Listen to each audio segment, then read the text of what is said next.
মায়ের কবরের সামনে বসে মেয়ে মা মা করে কান্না করতেছে আর বলতেছে যে তুমি আমাদেরকে কেন একা রেখে চলে গেলে, আমাদেরকে কেন নিয়ে গেলে না।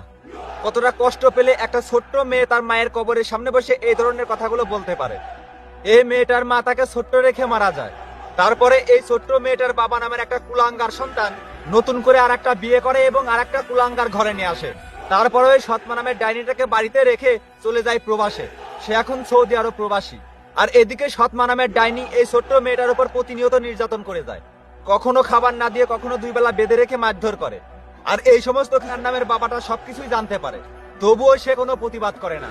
আরে কুলাঙ্গারের বাচ্চা, তোকে বলছি, জন্ম দিলেই সে বাবা হতে পারে না। তোর নিজের জন্ম দেওয়া মেয়েকে রেখে গেছিস একটা কুলাঙ্গারের বাচ্চার হাতে। আর সেই কুলাঙ্গারের বাচ্চার অত্যাচারে তোর আজকে এই মেয়েটা তার মায়ের কবরের সামনে বসে কাঁদতে বাধ্য হচ্ছে।